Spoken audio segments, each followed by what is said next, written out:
if you see somebody for the first time for their eval and they're in so much pain, and then they come back for the second visit and they say, "Oh my God, what did you do to me? Because I feel so much better." Whoa, isn't that the best feeling ever?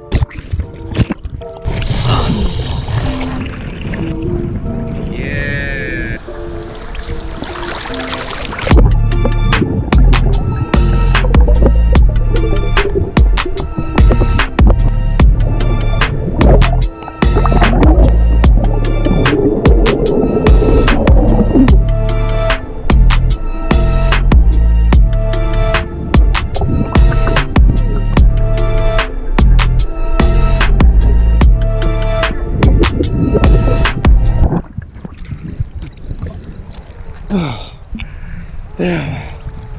There's so many beautiful fish.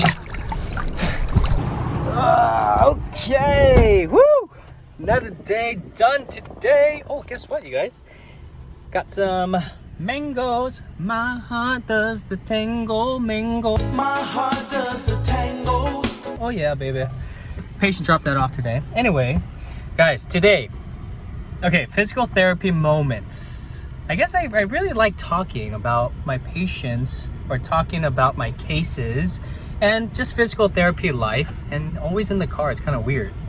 Anyway, so, you know, if you're a physical therapy student and you're in the clinical rotation right now, and if you see somebody for the first time for their eval and they're in so much pain, and then they come back for the second visit and they say, "Oh my God, what did you do to me? Because I feel so much better."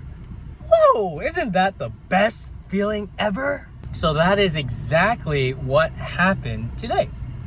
Patient came in, a ton of shoulder pain, and I had to make my clinical judgment. I said, is this a rotator cuff tear or a frozen shoulder? So a patient came in for the initial eval, and I had to make the clinical decision of diagnosing her with either frozen shoulder or rotator cuff strain, right? Or tear.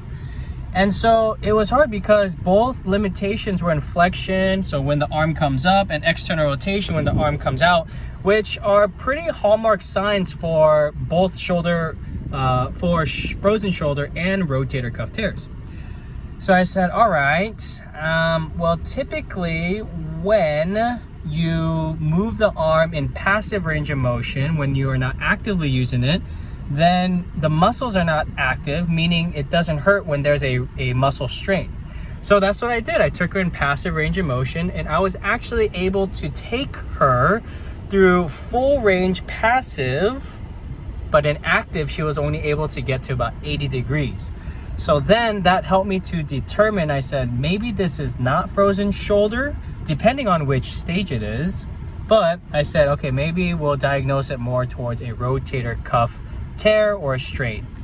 And it turns out that that was the case. So when she came back today, oh man, she was able to dress, she was able to take care of herself, she was able to lift her arm over her head, and she was so excited to know and to tell me, "Hey, look at this, I can do this." And she's putting her arms up and she's like, "Woo, woo." And then I was there in the same room with my arms up too, like, "Woo, woo. Put your hands in the air if you don't care." What's he listening to? Same song over and over. But those moments are absolutely the best. And just talking clinically, decision making, but this was what happened. So if it was frozen shoulder, she would have came back and it would have still been kind of hard to lift the arm because it would still be stiff, right?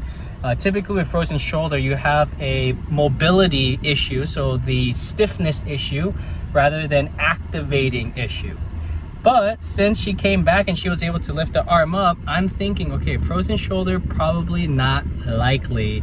Check off, cross out. Let's look at rotator cuff pathology. So if you guys liked that scenario, can you guys give this a thumbs up? Let me know in the comments what you liked about it, what you want to hear more of. If you want to hear more about these cases, I want to hear from you. But today was a victory. Today was a great day to be a physical therapist, and I'm just so stoked for days like this, and I wish that I can have all my patients to be like this forever.